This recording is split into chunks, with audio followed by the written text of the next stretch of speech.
en Romanos capítulo 7, versículo 1. Vamos a leer del 1 al 6. Y yo le pido, por favor, hermano, le pido por favor que toda su atención esté puesta en esto hoy.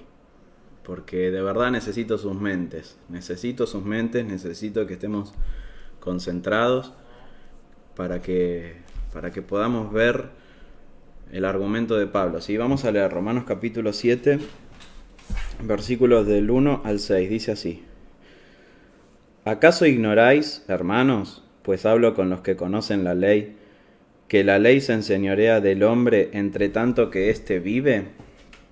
Porque la mujer casada está sujeta por la ley al marido mientras éste vive, pero si el marido muere, ella queda libre de la ley del marido. Así que si en vida del marido se uniere a otro varón, será llamada adúltera, pero si su marido muriere, es libre de esa ley, de tal manera que si se uniere a otro marido, no será adúltera. Así también vosotros, hermanos míos, habéis muerto a la ley mediante el cuerpo de Cristo, para que seáis de otro, del que resucitó de los muertos, a fin de que llevemos fruto para Dios. Porque mientras estábamos en la carne, las pasiones pecaminosas que eran por la ley obraban en nuestros miembros, llevando fruto para muerte. Pero ahora estamos libres de la ley, por haber muerto para aquella en que estábamos sujetos, de modo que sirvamos bajo el régimen nuevo del Espíritu y no bajo el régimen viejo de la letra. Vamos a orar. Amado Padre, Señor, te doy toda la gloria a ti, Señor. Tú eres digno de toda gloria. Sí. Eres merecedor de toda gloria, Señor, porque tu nombre es grande en toda la tierra, en los cielos, debajo de la tierra, en todo lugar, Señor. Tu nombre es grande y maravilloso. Padre, te alabamos en esta tarde, esta noche, te bendecimos y venimos delante de tu presencia a rogarte, Señor, que abras nuestro entendimiento. Que por favor, Señor, podamos ver una gloria más grande en el Evangelio, Señor. Algo más de tu gloria reflejada en el Evangelio. Señor, que podamos comprenderlo con nuestra mente y que tú lo lleves a nuestro corazón, Señor. Que tú lo apliques a nuestro corazón. Y podamos vivir la vida que nos has dado como tú quieres que la vivamos, Señor. Por favor, Padre, ayúdanos. Ayúdanos a entender esta palabra, Señor. Ayúdanos a entender esta carta tan hermosa, pero tan profunda. Señor, líbranos de decir algo mal, Señor. Líbranos de entender algo mal. Que tú ilumines nuestro entendimiento por medio de tu Espíritu Santo, Señor. Gracias, Señor. Te amamos. En el nombre de Jesús. Amén. Amén. Hermano, acabamos de leer este texto, ¿no? Pero si usted quiere realmente entender el texto de hoy, va a tener que tener un poco de paciencia conmigo. Va a tener que tenerme paciencia y analizar conmigo el argumento de Pablo. ¿Sí? Por eso yo le dije que necesito que hoy hagamos el esfuerzo de concentrarnos, porque tenemos que hacer nada más y nada menos que entrar en la mente de Pablo. ¿Sí? Tenemos que entrar en su mente, porque ciertamente esta carta de Romanos es la palabra de Dios. Esta carta ha sido inspirada por el Espíritu Santo. El Espíritu Santo es el autor de esta carta. Pero el Espíritu Santo se ha valido de Pablo para escribirla. Se ha valido de la razón de Pablo, de la experiencia de Pablo. Se ha valido de todo lo que Pablo es para elaborar el más impresionante tratado doctrinal y teológico jamás escrito, hermanos.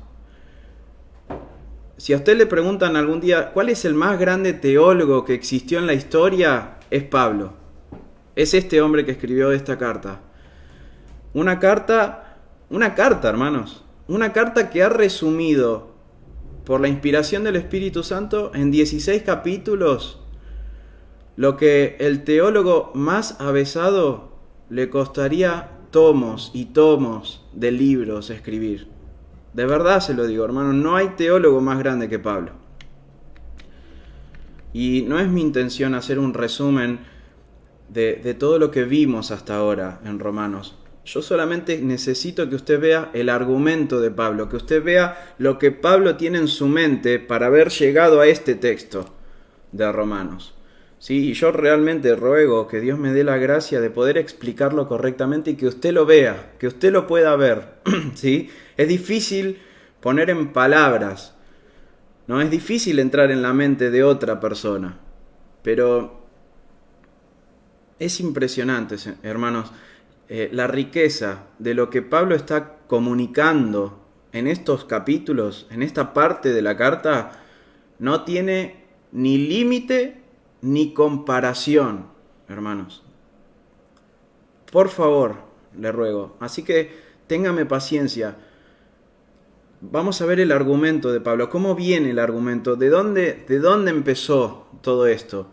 ¿Sí? Y vamos a ir viendo e hilvanando en un hilo cómo es este pensamiento, ¿sí? Porque Pablo tiene una forma muy compleja de pensar. Él va abriendo ventanas que él necesita abrirlas para poder darnos un panorama completo de lo que él está tratando de expresarnos. ¿Entiende? Entonces, acompáñeme al capítulo 3, versículo 10. Préstele atención a cada texto, Capítulo 3, versículo 10. Pablo dice, como está escrito, no hay justo ni aún uno. O sea, hasta este texto Pablo se había propuesto demostrar que toda la humanidad, sin excepción, está bajo la ira de Dios por su pecado. ¿Está claro ahí?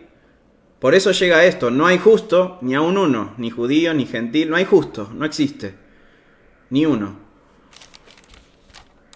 Pero ahora, dice el versículo 21, pero ahora, aparte de la ley, se ha manifestado la justicia de Dios, testificada por la ley y por los profetas, la justicia de Dios por medio de la fe en Jesucristo. ¿Sí? Aquí Pablo nos muestra el evangelio de este Dios. Pablo nos muestra el evangelio y nos dice que aparte de la ley, Dios, aparte de la ley, hizo una manifestación de su perfecta justicia a través de Jesús, el Hijo de Dios, que vino a esta tierra y cumplió perfectamente cada jota y cada tilde de la ley, desde la cuna hasta la tumba. Y este Jesús se colocó a sí mismo como propiciación por nuestros pecados, para que todos los que crean en esa manifestación de la justicia de Dios, para que todos los que crean que Jesús es el Señor y confían plenamente en que su sacrificio en la cruz es suficiente para limpiarnos de todo pecado, es salvo, solo por la fe, sin obras. Entonces llegamos al capítulo 5, versículo 1. Pablo dice, justificados pues por la fe, tenemos paz para con Dios por medio de nuestro Señor Jesucristo. Pasamos del no hay justo ni aun uno, del capítulo 3, al justificados, declarados justos por la fe en Jesucristo. Y eso tiene consecuencias. Que Dios nos haya declarado justos tiene consecuencias. Tenemos paz con Dios. Nos gloriamos en Jesucristo, nos gloriamos en las tribulaciones, nos gloriamos en que tenemos al Espíritu Santo en nuestro corazón. Pero acá, hermanos, para aquellas personas que se oponen al Evangelio, el escuchar a Pablo diciendo que Dios nos justifica por la fe en Jesucristo, bueno, acá el asunto se va a empezar a poner complejo. Porque Pablo dice esto, dice que Dios nos ha declarado justos ante sus ojos por medio de Cristo, un tercero. O sea, tenemos que confiar en un tercero, nos está diciendo Pablo. Nos ha declarado justos por medio de Cristo, no por nuestras obras, no por nuestros intentos de ser buenas personas, no por lo mucho que podemos ayudar a la humanidad, no. Nuestros méritos no sirven para nada. Dios solamente declara a alguien justo únicamente por creer en Jesucristo. Y en ese creer no existe mérito alguno. Y esto es algo que ningún incrédulo estaría dispuesto a aceptar. Porque Pablo dice, ningún incrédulo recibe de buena gana el hecho de que se le anulen todas sus obras. Ningún incrédulo está dispuesto a aceptar que todas sus obras sean anuladas y decirle que Dios únicamente declara justo a los que depositan su confianza en ese tal Jesús. El incrédulo no está dispuesto a aceptar algo así. Y Pablo ya se ve venir las objeciones. Se ve venir como una avalancha las objeciones en contra de este evangelio de Jesucristo. Y entonces Pablo se adelanta. ¿Y ustedes recuerdan la pregunta que hizo Raúl? Porque esta es la primera objeción que Pablo empieza a responder. Esta es la primera objeción que un incrédulo pondría para rebatir el argumento de Pablo. Escuche, esta sería la pregunta. ¿Cómo puede la muerte de un judío que murió como un reo en un momento determinado de la historia, cómo puede esa muerte traer salvación eterna a un sinnúmero de pecadores creyentes en él? ¿Cómo puede ser? Bueno, de la misma manera que el pecado entró a nuestra misma naturaleza por un hombre, es perfectamente posible que por un solo hombre también muchos sean declarados justos, va a decir Pablo. Si estos dos hombres serían representantes de la humanidad o cabezas federales de toda la humanidad, entonces podría tranquilamente comprobarse que Dios puede traer justificación por la obediencia de un solo hombre. Y por eso termina en el capítulo 5, versículo 18, hermanos. Búsquelo. Y dice Pablo, así que, como por la transgresión de uno vino la condenación a todos los hombres, de la misma manera por la justicia de uno vino a todos los hombres la justificación de vida.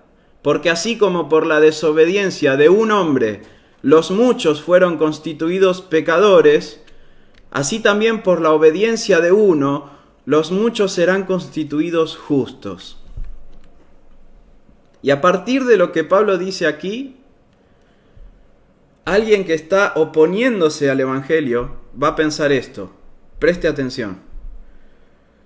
Si la desobediencia de Adán se nos traspasó a nosotros porque él era nuestro representante, de la misma manera, la obediencia perfecta de Cristo se nos es traspasada a nosotros, porque Cristo es nuestro nuevo representante. Así que, como lo único que importa es lo que hizo Él, es lo que hizo Cristo, nosotros entonces podemos pecar y vivir nuestras vidas como se nos dé la gana, porque al fin y al cabo lo único que importa es lo que haya hecho Jesucristo, no nosotros. Y entonces Pablo se adelanta una vez más a la pregunta que viene. Y dice en el capítulo 6, versículo 1, ¿qué pues diremos? ¿Perseveraremos en el pecado para que la gracia abunde? Porque Pablo acababa de decir que la ley vino a mostrar cuán pecadores éramos.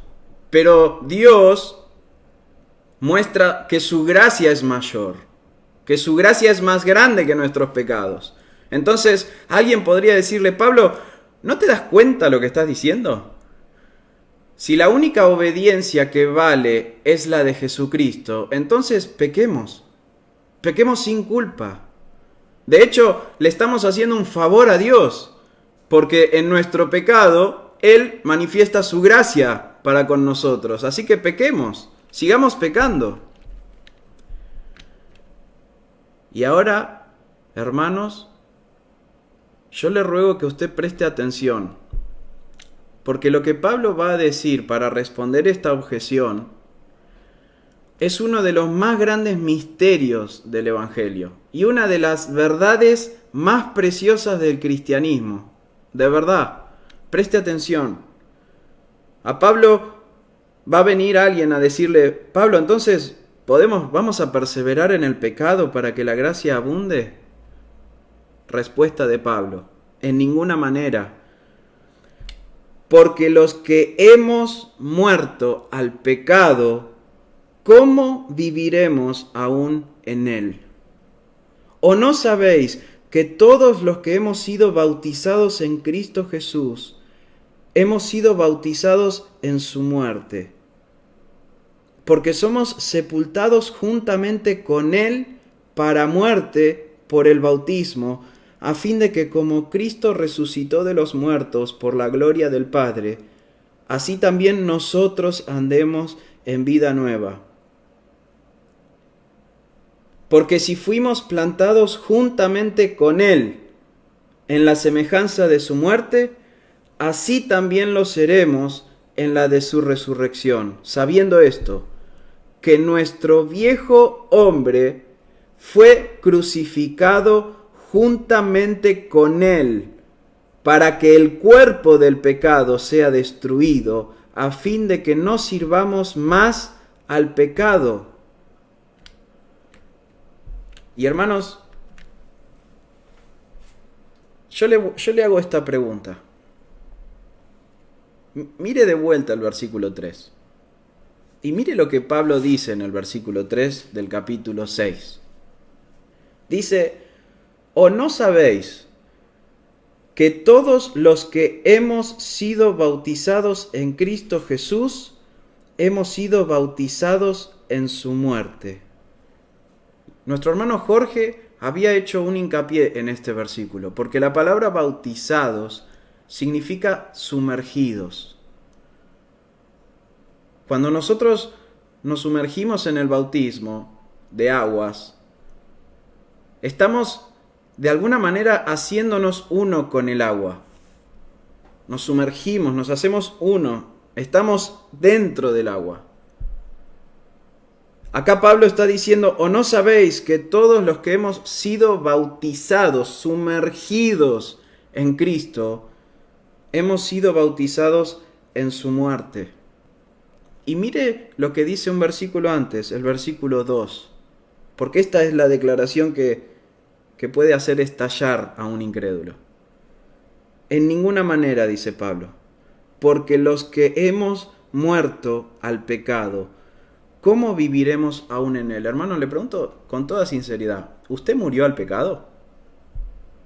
¿Usted murió al pecado? ¿Usted que me está escuchando, que ahora está vivo, que está respirando, que me está mirando, ¿usted murió al pecado? Porque este texto dice: los que hemos muerto al pecado. Los que hemos muerto al pecado. ¿Qué es lo que Pablo está diciendo? Y este es el misterio. Y le vuelvo a repetir, esto es un misterio. Esto es algo que nuestra mente no puede comprender en su totalidad. Eso es lo que lo hace un misterio. Nuestra mente no lo puede abarcar. Y la razón por la que Dios no nos ha permitido entender esto en su totalidad es para que lo creamos, hermanos. Es para que yo lea este texto y lo crea. Lo crea. No lo puedo entender con mi razonamiento. Debo creerlo. Es para que lo viva por la fe, lo que Pablo acaba de decir. Pablo acaba de decir que por medio de la fe nosotros estamos unidos a Cristo. Dios nos unió a Cristo, pero nos unió en una unión espiritual, no material, porque Cristo vivió hace 2000 años atrás, pero Él nos ha unido en una unión espiritual de tal magnitud que de alguna manera todos nosotros, los que hemos creído en Jesucristo, hemos participado con Él de su vida, de su muerte y de su resurrección. Lo voy a volver a repetir para que usted me entienda. Dios, por la fe, nos ha unido a Cristo en una unión espiritual de tal magnitud, estamos tan íntimamente relacionados con Cristo, como cristianos, como creyentes, que de alguna manera hemos participado con Cristo de su vida, de su muerte y de su resurrección. Pablo está diciendo que la relación que nos une con Cristo es infinitamente mayor que una relación legal. Es más grande que Jesús sea nuestro representante. Nuestra unión con Cristo es mucho más grande que eso. Cristo es más que un representante legal para los cristianos. Pablo va aumentando en su argumento. Pablo está diciendo, Cristo es más que un representante legal. Cristo es uno con ellos. Efesios 5:29, no lo busque, preste atención, escuche. Efesios 5:29 dice esto: porque nadie aborreció jamás su propia carne, sino que la sustenta y la cuida, como también Cristo a la iglesia. Nadie aborreció su propia carne. O sea, Pablo está diciendo que la iglesia es la propia carne de Cristo, porque somos miembros de su cuerpo, de su carne y de sus huesos. Por esto dejará el hombre a su padre y a su madre, y se unirá a su mujer, y los dos serán una sola carne. Grande es este misterio, dice Pablo. Es un misterio. No lo podemos comprender. No entiendo cómo es que ahora estoy unido a Jesucristo. No entiendo cómo ahora estoy sentado en los lugares celestiales con Cristo. No lo entiendo. Pero la Biblia dice que estamos unidos a Él. Grande es este misterio, dice Pablo, que el marido y la mujer sean una sola carne. Es grande este misterio, pero yo no lo digo sobre el matrimonio, dice Pablo. Esto lo digo respecto de Cristo y la iglesia. Y de otra manera se lo dice a los corintios: vosotros pues sois el cuerpo de Cristo y miembros, cada uno en particular. Hermanos, Dios nos ha unido por la fe de tal manera a Cristo que su vida ha pasado a ser nuestra vida. Su muerte ha pasado a ser nuestra muerte y su resurrección ha pasado a ser nuestra resurrección. Hemos sido colocados en Él, amados hermanos.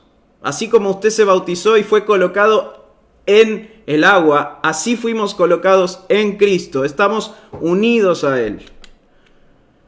Y así como toda la humanidad estaba en los lomos de Adán cuando pecó, porque usted y yo estábamos ahí adentro, todos los creyentes hemos sido colocados de alguna manera por la fe misteriosamente en los lomos de Cristo cuando Él vino a obedecer. Y por eso su justicia ha pasado a ser nuestra justicia. Y por esto Dios nos declara justos. Porque ¿cómo Dios nos va a declarar justos a nosotros? A nosotros nos declaró justos, justificados pues por la fe. ¿A quién declaró justo Dios? ¿A mí o a Cristo? A mí, dice el texto. Dios no puede mentir, hermanos. Dios no puede decir que esto es un libro cuando en realidad es un fibrón.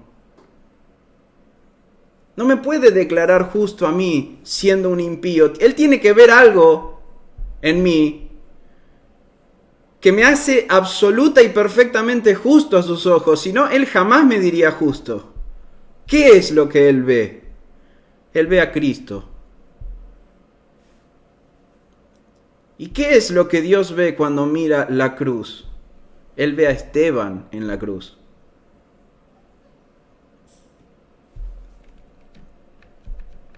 Hermanos, Cristo murió como un pecador, separado de Dios, porque esa era mi condición. Dios nos crucificó a nosotros con Cristo. ¿Lo entiende?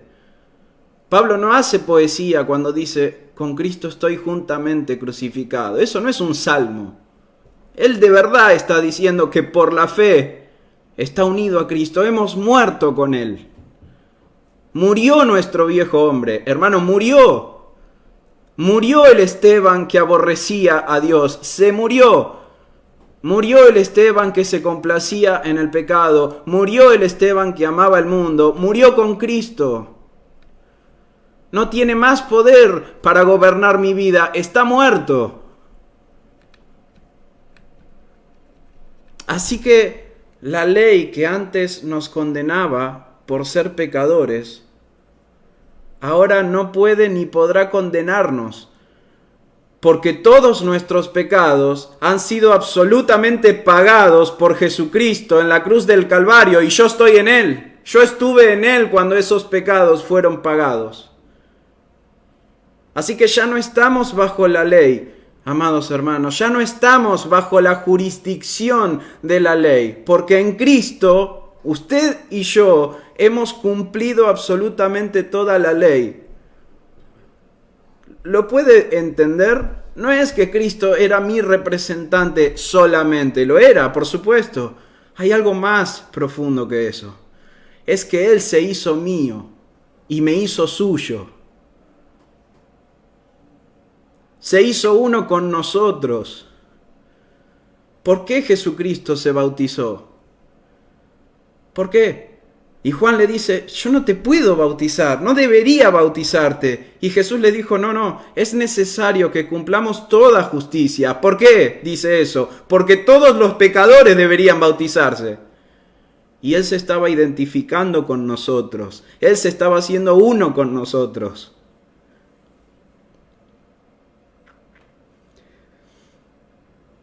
Cristo ha cumplido la ley absolutamente, activamente, obedeciendo cada mandamiento y pasivamente recibiendo el castigo que la ley demanda por desobedecer. Está cumplida la ley. Y ahora estamos en la gracia de Dios. Ahora tenemos el favor de Dios en nuestra vida. Estamos en paz con Él.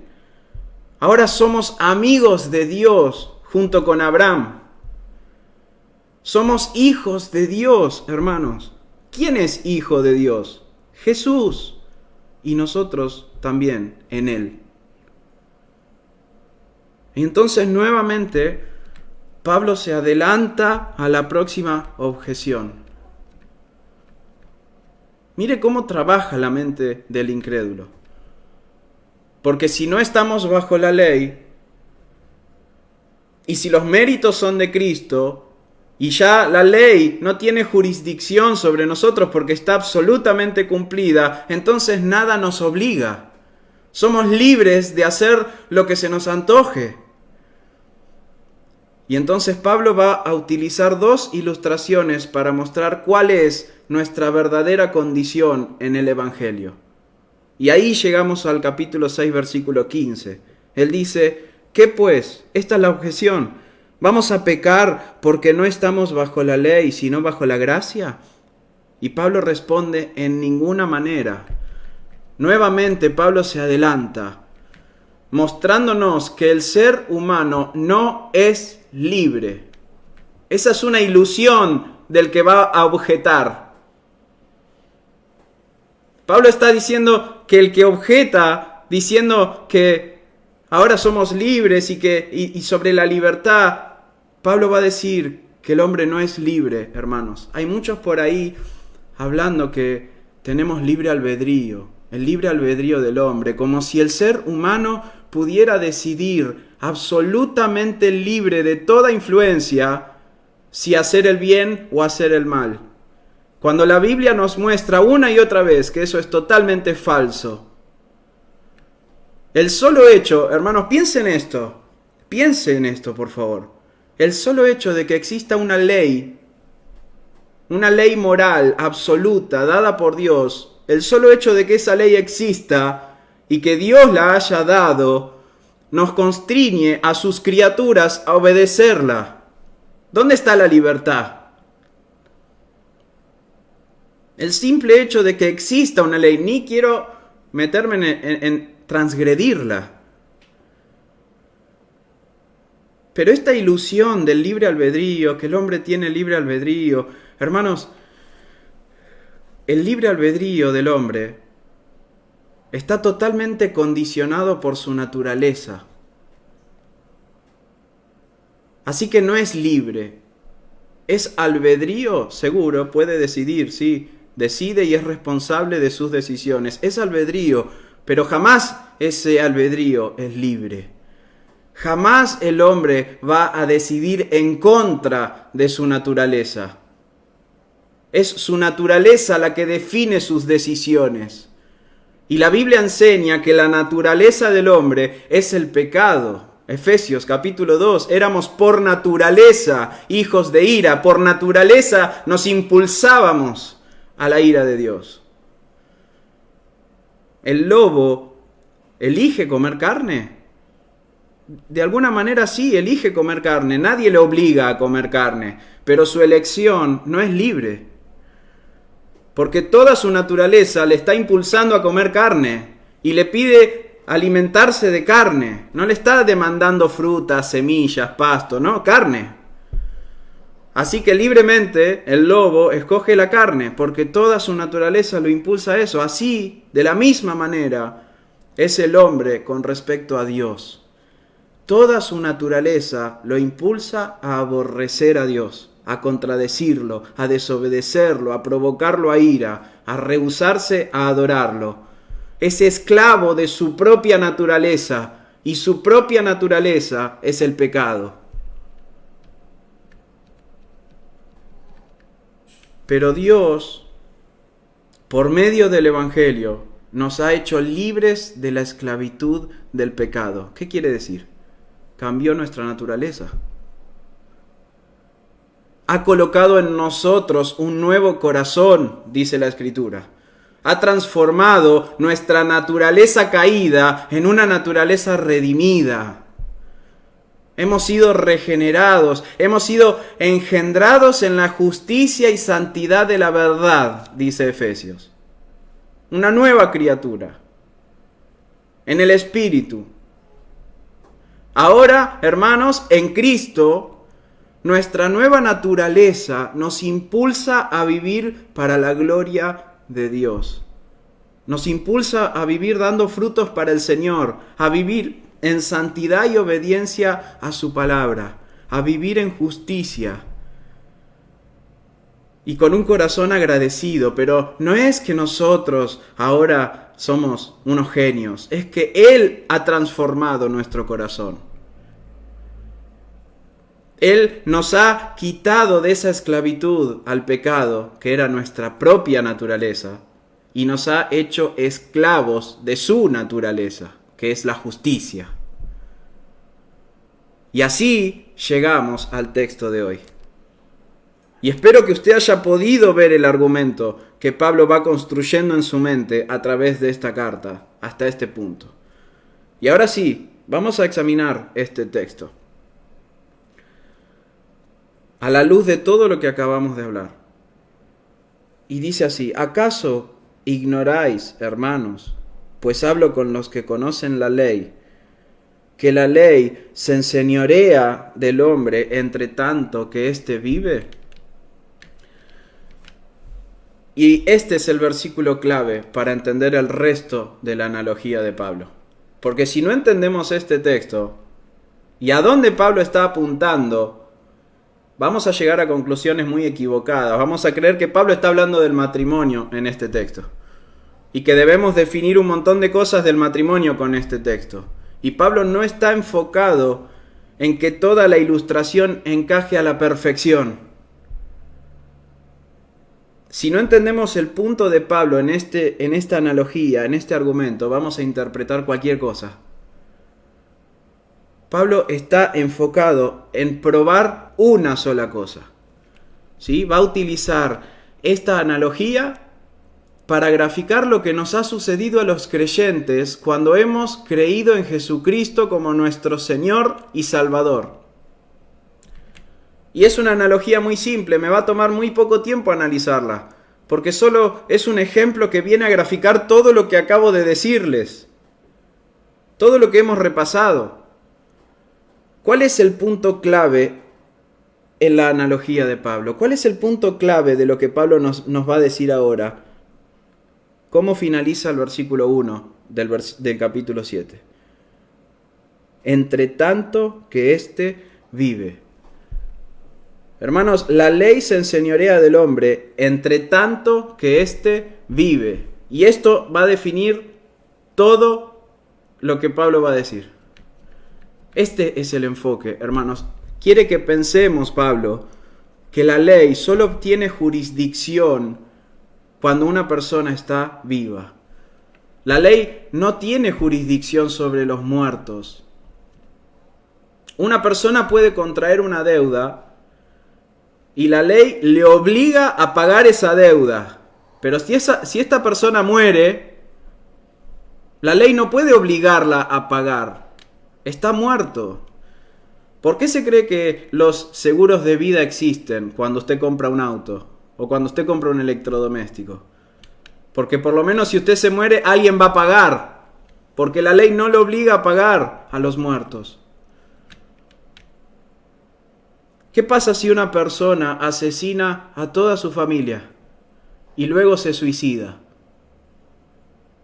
¿Qué hace la ley con esa persona? Nada, no puede hacer nada porque está muerto. No hay cadáveres en la cárcel. No se mete preso a los muertos. No se los puede juzgar. La ley pierde jurisdicción sobre el muerto. Y para graficar su punto, Pablo toma como ejemplo el matrimonio. Podría haber tomado cualquier otro ejemplo. Dice, porque la mujer casada está sujeta por la ley al marido, otra vez, mientras éste vive. Pero si el marido muere, ella queda libre de la ley del marido. Así que si en vida del marido se uniere a otro varón, será llamada adúltera, pero si su marido muriere, es libre de esa ley, de tal manera que si se uniere a otro marido, no será adúltera. Dios ha establecido en su ley que el matrimonio es una unión entre un hombre y una mujer en forma permanente. Así que mientras estas dos personas vivas están en un matrimonio, ambas están obligadas a amarse, a convivir, a protegerse, a sustentarse, a cuidarse incondicionalmente en la salud, en la enfermedad, en la riqueza, en la pobreza. Y todos los que nos hemos casado aceptamos la siguiente cláusula: hasta que la muerte los separe. Todos lo aceptamos, todos dijimos sí quiero. Porque esta es la condición del matrimonio, es de por vida. Así que mientras estén vivos, el matrimonio está vivo también. Es decir, yo ya no puedo hacer lo que quiero. Yo ahora debo cumplir ciertas responsabilidades y obligaciones para con mi esposa. ¿Por cuánto tiempo? Este es un contrato, ¿por cuánto tiempo? De por vida. Y ella debe hacerlo conmigo de por vida. Y dentro de estas obligaciones está la fidelidad. Hermanos, ella debe serme fiel hasta la muerte. Y yo también.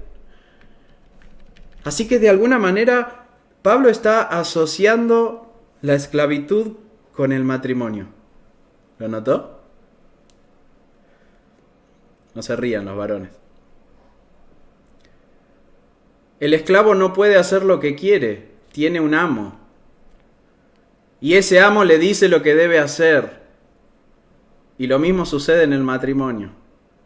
Pero en este caso es la ley la que dice, no, ya todos están señalando a sus esposas, ¿no? Diciendo lo que tienen que hacer. Justamente los maridos y las esposas, ¿cómo son llamados? Cónyuges. Son cónyuges. ¿Por qué? Porque ambos están unidos en un yugo. Y ese yugo es la ley matrimonial, que ambos están obligados a cumplir de por vida. Lo mismo que el esclavo. Pero si uno de los dos muere, hermanos, esa unión queda totalmente disuelta. La muerte hace toda la diferencia, dice Pablo. Y fíjense que si alguno de los dos se junta con otro en vida, eso es una transgresión a la ley. Es un adulterio. Pero si la misma unión se da después de que uno de los dos muere, no hay problema, porque la muerte disolvió ese vínculo.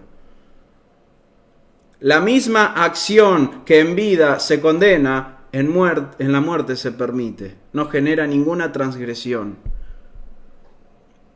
Y ahora mire el versículo 3. Vamos a leerlo una vez más. Dice, así que si en vida del marido se uniere a otro varón, será llamada adúltera. Pero si su marido muriere, es libre de esa ley, de tal manera que si se uniere a otro marido, no será adúltera. Pareciera como si Pablo nos quisiera dar a entender que la mujer del ejemplo está frustrada con su marido. No puede unirse a otro marido porque eso sería adulterio. Pareciera como si la mujer estuviera unida a un tirano, del cual ella desea escaparse y unirse a otro, ¿lo ve? En vida quiere irse con otro. Bueno, así era nuestra relación con la ley. Hermanos, la ley era como un marido perfecto. Imagínense en un matrimonio, un marido perfecto, que le exige a su esposa la misma perfección y encima no le perdona nada, ni la ayuda en nada. Solo está ahí el marido perfecto para señalar todo lo que ella hace mal. Y ella no puede escapar de ese matrimonio porque el marido es perfecto. ¿De qué lo va a acusar al marido? Es perfecto. No puede escapar de ninguna manera. Bueno, nosotros estábamos sujetos a la ley moral de Dios, la perfecta ley moral de Dios. Y esta misma ley nos exigía perfección absoluta. Gálatas 3:10 dice, porque todos los que dependen de las obras de la ley están bajo maldición, pues escrito está, maldito todo aquel que no permaneciere en todas las cosas escritas en el libro de la ley para hacerlas. ¿Lo entiende, hermanos? Nosotros estábamos sujetos a esa ley. Y esa ley es perfecta, es justa, es buena, es santa, pero nosotros no podíamos cumplirla. Pero estábamos atados a ella. ¿Y cuál es el problema en esta analogía, hermanos? No es que Pablo haya cometido un error, no estoy queriendo decir eso. No es que haya un problema con la analogía, sino que me refiero cómo entonces esta mujer podría liberarse de estar sujeta por la ley a este marido. ¿Cómo? Bueno, dice que si el marido muere, o sea, debería esperar que su marido muera para poder estar libre de esa ley y poder unirse con otro hombre. Pero ¿sabe cuál es el problema, hermanos? Que el hombre de esta analogía jamás va a morir. Porque Pablo nos está mostrando que la ley de Dios es el marido en esta analogía. Y como Dios jamás va a morir, su ley tampoco. La única manera de que esta mujer pueda ser libre de la ley matrimonial es que ella misma muera para quedar libre de ese marido y luego resucite para poder unirse a otro hombre. Y esto es imposible para el hombre, hermanos. ¿Cómo una mujer va a darse muerte a sí misma para después resucitar y ya estar libre para casarse con otro? Es imposible para el hombre, pero es posible para Dios. Por eso Pablo dice, así también vosotros, versículo 4, hermanos míos, habéis muerto a la ley. ¿Mediante qué? Mediante el cuerpo de Cristo. ¿Lo ve de vuelta? ¿Quiénes murieron? Nosotros, dice Pablo. ¿Mediante qué? Mediante el cuerpo de Cristo, para que seáis de otro, del que resucitó de los muertos, a fin de que llevemos fruto para Dios.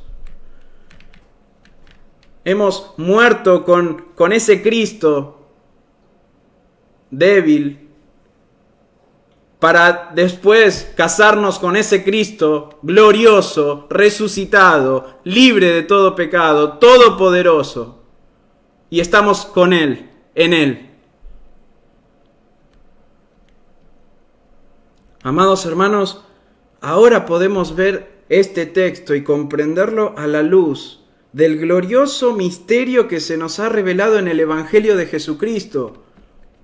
Que en Adán nacimos en este mundo sujetos a la ley, y por la ley éramos malditos porque de ninguna manera podíamos satisfacer todas sus demandas. Estábamos en Adán, estábamos en la carne. Pero ahora, en Cristo, nosotros hemos muerto a la ley y hemos resucitado en Cristo para ser de Él, desde ahora y para siempre. ¿Y qué impresionante, hermanos? Dios hizo en Cristo lo que era imposible para nosotros. Yo no lo puedo entender. No puedo entender cómo estoy unido a Él. Pero hemos sido redimidos de la maldición de la ley, porque Cristo se hizo por nosotros maldición.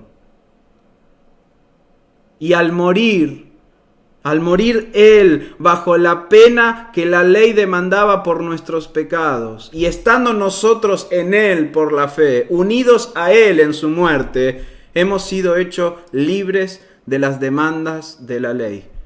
Y nos hemos casado con Cristo como su esposa, hermanos. Dios nos ha hecho morir y resucitar en Cristo para que ahora y para siempre seamos de Él.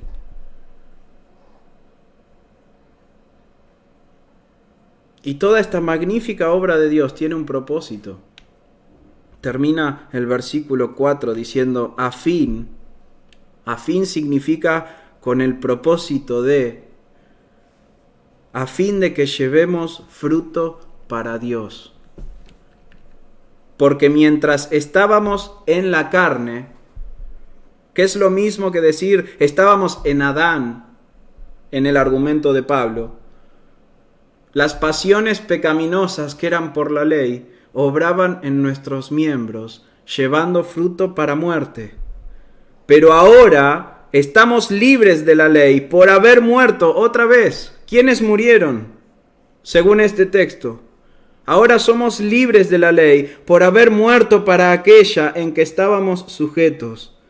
De modo que sirvamos bajo el régimen nuevo del Espíritu y no bajo el régimen viejo de la letra. Cuando estábamos en la carne, estábamos totalmente impedidos de agradar a Dios con nuestras obras. ¿Por qué? Porque todas nuestras obras eran el producto de nuestras pasiones pecaminosas. Porque estábamos entregados al pecado. Nosotros mismos nos sometimos al pecado. Porque amábamos el pecado. Así que todas nuestras obras eran fruto de eso. Y la ley lo condena. Pero ahora, amados hermanos, estamos en novedad de vida. Hemos resucitado con Cristo. Ahora estamos en Cristo, en Él. Ahora podemos servir a Dios en una relación correcta con Dios. ¿Y qué es lo que nos impulsa? Es esta nueva naturaleza que Dios ha implantado en nuestro corazón por medio de su Espíritu Santo morando en nosotros. Tenemos a su Espíritu en nosotros, hermanos. En nuestro interior hemos sido totalmente renovados. Total y absolutamente renovados, hermanos. El Espíritu Santo ha sido derramado en nuestro corazón. ¿Y cómo se llama? El Espíritu Santo. Es santo. Así que el Espíritu Santo está habitando en nuestro ser, en nuestro corazón. Nuestra alma, nuestro interior ha sido completamente redimido. Tenemos un espíritu nuevo, un corazón nuevo, un alma limpia por la sangre de Cristo. Solo hay una parte de nuestro ser que ha quedado sin redimir. ¿Y cuál es? Nuestro cuerpo mortal. Nuestros miembros, que todavía están caídos. Y el pecado todavía ejerce cierta influencia en esos miembros. Fíjese que a partir de acá, Pablo va a hablar mucho acerca de los miembros y de nuestro cuerpo mortal. Os ruego, hermanos, que presentéis vuestros cuerpos en sacrificio vivo. ¿Qué está diciendo? Maten, mortifiquen la carne. Mortifíquenla. Dejen de hacerle caso a su carne, porque ya no son más esclavos de su carne. Ya no reina su carne, como decía Raúl. Ya no está reinando, mora, está ahí escondida. El pecado anda por ahí merodeando. Es como un rey que fue destronado y quiere volver al trono, pero no es el rey. Está ahí adentro del castillo, escondiéndose, que nadie lo descubra. Pero si por la fe, amados hermanos, hemos muerto con Cristo y resucitado con Él, entonces tenemos en nuestro corazón su Espíritu. Y podemos decir como Pablo, he peleado la buena batalla. Podemos pelear la buena batalla contra el pecado. Podemos oponernos. Podemos dar frutos para Dios. Ese es el fin de toda esta majestuosa obra. Podemos experimentar cada vez mayor santidad. ¿Por qué? Porque somos unos genios. Porque ahora ya andamos solos, no, porque su Espíritu habita en nuestro corazón, lo que antes no había. Ahora su Espíritu está ahí, impulsándonos con todo el tiempo, continuamente. Nos impulsa hacia la justicia, nos impulsa hacia la obediencia, y si tropezamos, nos impulsa al arrepentimiento. Nos impulsa a conocer a Dios. Hermanos, al pecado se le ha muerto un esclavo. ¿Qué jurisdicción puede tener el pecado sobre un muerto? Se le ha muerto un esclavo, hermano. Por eso cuando el pastor hablaba la última vez, ¿cómo puede ser que hay cristianos que lo velan a su antiguo hombre? Lo velan, lo lloran. ¡Ay, qué lástima que ahora tengo que ir los fines de semana a la iglesia! Está el partido de fútbol, está esta película. ¡Ay, qué lástima! ¿Cómo me gustaría ser mundano? Hermano, si ese es su pensamiento, usted no es cristiano. Usted no tiene al Espíritu Santo en su corazón. A veces los pastores van a personas a decirle, hermano, usted tiene que dejar de emborracharse. Sí, es verdad, me cuesta un montón, la verdad que me encanta el alcohol, pero bueno, sí, lo voy a hacer. Hermano, usted tiene que dejar de mirar pornografía. Bueno, sí, pasa que es tan atractiva, pero sí, la voy a dejar. Hermano, usted tiene que dejar de deshonrar a su esposa. Bueno, sí, pasa que me vuelve loco, pero sí, lo voy a hacer. Hermano, si todo eso es una carga para usted, si acaba de decir que todo lo que está mal le encanta y lo ama y lo quiere, usted no ha conocido a Cristo. Usted no tiene al Espíritu Santo en su corazón. Jamás el Espíritu Santo lo impulsaría a pensar de esa manera. Ahora, por la fe, los cristianos están unidos al más perfecto, amoroso, misericordioso, compasivo, fiel, generoso, santo y justo amo que jamás existirá, Jesucristo. Qué placer servirle a ese amo. Qué honor servirle a ese Señor. Qué honor ser un esclavo en su reino, hermanos. De un ser tan honorable, tan digno, tan magnánimo.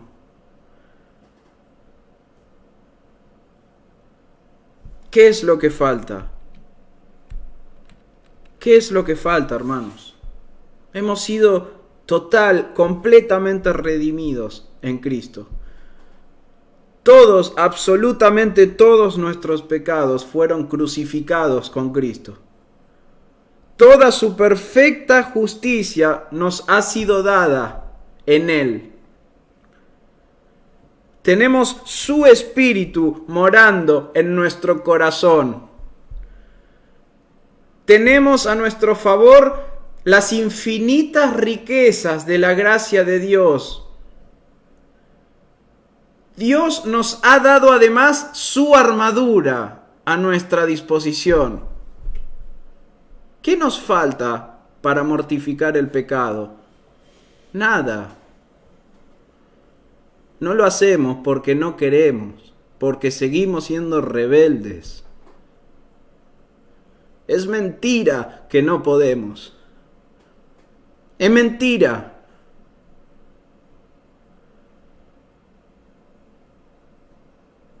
El único lugar en donde el pecado puede tener influencia en nosotros es en estos cuerpos, en estos miembros. Y los alimento con el pecado. Soy yo, hermano, ¿lo entiende? Podría decir que no, pero digo que sí. Estoy capacitado por su Espíritu para decirle que no al pecado y le digo que sí. Y traiciono a mi Rey.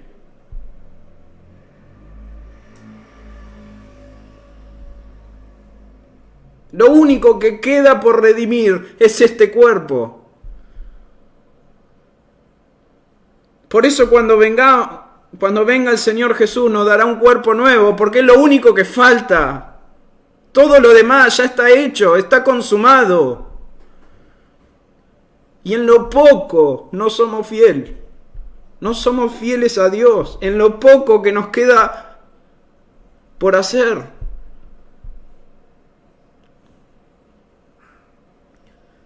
Solo falta que Dios nos dé un cuerpo nuevo. Y mientras tanto, dice Pablo a los Corintios, mientras tanto gemimos, esperando la redención de nuestro cuerpo. Sufrimos, nos angustiamos, porque en nuestro interior amamos a Dios. Él ha cambiado nuestra naturaleza. Reconocemos que su ley es perfecta, amamos su ley. Pero todavía el pecado encuentra un lugar en donde hacernos tropezar, y es en nuestro cuerpo caído, y es en esta carne mortal. Y de eso Pablo se va a encargar de hablar a partir de ahora, del versículo 7 en adelante. Yo anhelo realmente, hermanos, que usted haya entendido la analogía de Pablo. Que haya entendido que usted, si es cristiano, ha muerto al pecado. El pecado se quedó sin usted. Se le escapó un esclavo, se le murió un esclavo. ¿Qué hace usted volviendo a sus dominios? ¿Qué hace usted entrando por la puerta a esa ciudad? Que ya no es más su ciudad. Hay otra ciudad en donde Dios lo ha colocado. ¿Qué hace usted ahí?